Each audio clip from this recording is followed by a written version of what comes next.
ça a débuté comme ça. Moi, j'avais jamais rien dit, rien. C'est Arthur Ganat qui m'a fait parler. Arthur, un étudiant, un carabin lui aussi, un camarade. On se rencontre donc place Clichy. C'était après le déjeuner. Il veut me parler. Je l'écoute. Restons pas dehors, qui me dit rentrons. Je rentre avec lui. Voilà. Cette terrasse qui commence, c'est pour les œufs à la coque. Viens par ici. Alors, on remarque encore qu'il n'y avait personne dans les rues à cause de la chaleur. Pas de voiture, rien. Quand il fait très froid non plus, il n'y a personne dans les rues. C'est lui, même que je m'en souviens, qui m'avait dit à ce propos, les gens de Paris ont l'air toujours d'être occupés, mais en fait, ils se promènent du matin au soir. La preuve, c'est que lorsqu'il ne fait pas bon à se promener, trop froid ou trop chaud, on les voit plus. Ils sont tous dedans à prendre des cafés crème et des bocs. C'est ainsi. Siècle de vitesse qu'ils disent. Où ça?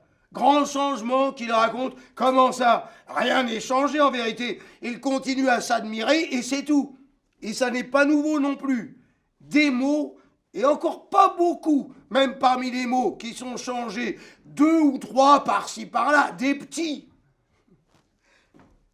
Bien fier alors d'avoir fait sonner ces vérités utiles, on est demeuré là, assis, ravis, à regarder les dames du café.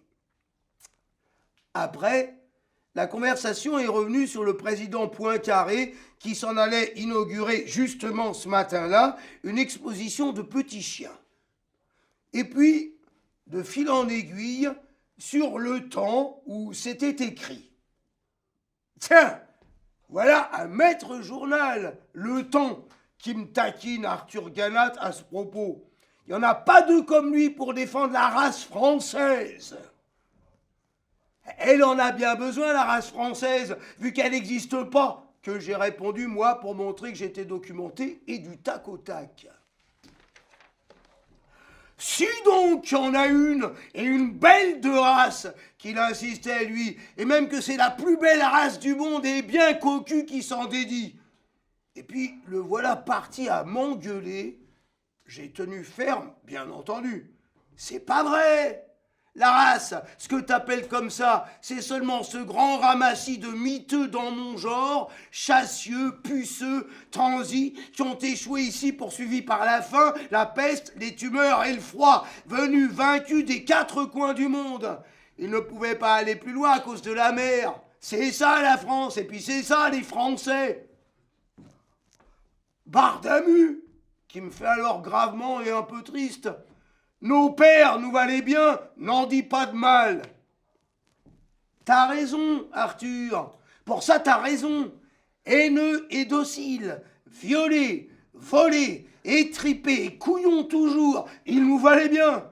Tu peux le dire.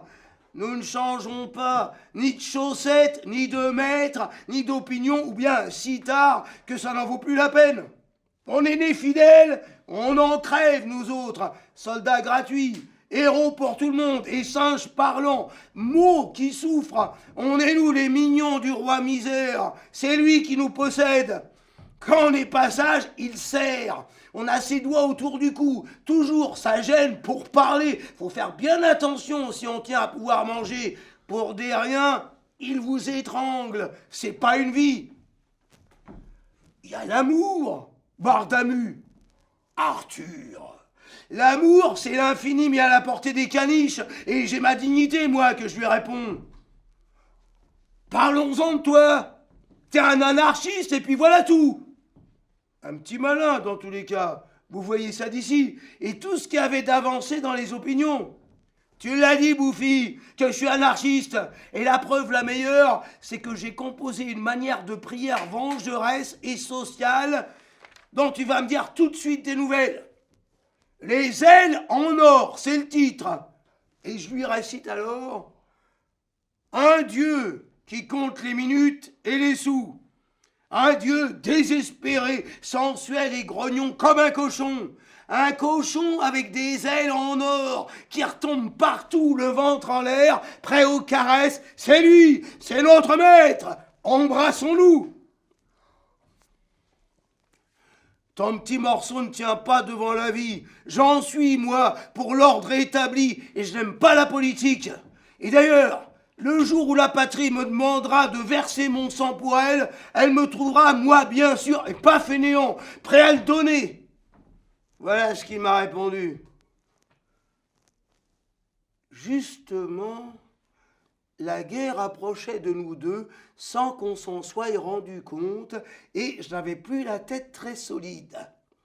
Cette brève mais vivace discussion m'avait fatigué. Et puis, j'ai été ému aussi parce que le garçon m'avait un peu traité de sordide à cause du pourboire. Enfin, nous nous réconciliâmes avec Arthur pour finir tout à fait. On était du même avis sur presque tout. C'est vrai. T'as raison, en somme, que j'ai convenu conciliant. Mais enfin, on est tous assis sur une grande galère, on rame tous à tour de bras. Tu peux pas venir me dire le contraire. Assis sur des clous même, à tirer tout, nous autres. Et qu'est-ce qu'on en a? Rien. Des coups de trick seulement, des misères, des bobards, et puis des vacheries encore. On travaille, qu'ils disent. C'est ça encore qui est plus affect que tout le reste, leur travail. On est en bas dans les cales à souffler de la gueule, puant, suintant des rouspignols, et puis voilà. En haut, sur le pont, au frais, il y a les maîtres et qui s'en font pas, avec des belles femmes roses et gonflées de parfum sur les genoux. On nous fait monter sur le pont, alors ils mettent leur chapeau de forme, et puis ils nous en mettent un bon coup de la gueule comme ça. Bande de charognards! C'est la guerre qu'ils font. On va les aborder, les saligots qui sont sur la patrie numéro 2, et on va leur faire sauter la caisse. Allez, allez! Il y a tout ce qu'il faut à bord, tous en chœur. Gueulez voir d'abord un bon coup et que ça tremble. Vive la patrie numéro 1! Quand vous entendez de loin, celui qui gueulera le plus fort, il aura la médaille et la dragée du bon Jésus, nom de Dieu! Et puis, ceux qui ne voudront pas crever sur mer pourront toujours aller crever sur terre où c'est fait bien plus vite encore qu'ici. C'est tout à fait comme ça que m'approuva Arthur, décidément devenu facile à convaincre. Mais voilà-t-il pas que juste devant le café où nous étions attablés, un régiment se met à passer, et avec le colonel par devant, sur son cheval, et même qu'il avait l'air bien gentil et richement gaillard, le colonel. Moi, je ne fis qu'un bond d'enthousiasme. J'y vais voir si c'est ainsi, que je crie à Arthur, et me voici parti à m'engager, et au pas de course encore. T'es rien con, Ferdinand, qui me crie, lui et Arthur en retour, vexé sans aucun doute par l'effet de mon héroïsme sur tout le monde qui nous regardait. Ça m'a un peu froissé qu'ils prennent la chose ainsi, mais ça m'a pas arrêté. J'ai été au pas, j'y suis, j'y reste, que je me dis. On verra bien, hé, navet, que j'ai même encore eu le temps de lui crier avant qu'on tourne la rue avec le régiment derrière le colonel et sa musique. Ça s'est fait exactement ainsi.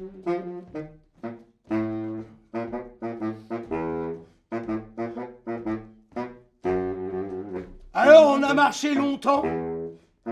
Il n'y en avait plus qu'il y en avait encore des rues, et puis dedans des civils et leurs femmes qui nous poussaient des encouragements et qui lançaient des fleurs, des terrasses, devant les gares, des pleines églises.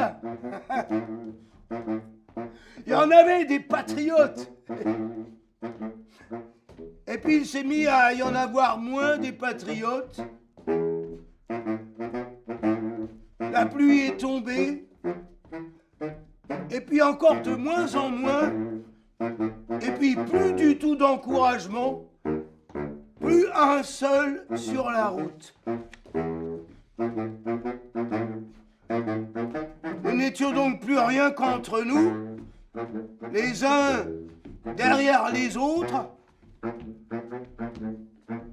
La musique s'est arrêtée.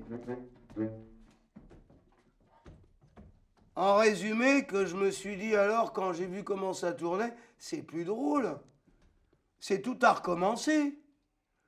J'allais m'en aller, mais trop tard. Ils avaient refermé la porte en douce derrière nous, les civils. On était faits comme des rats.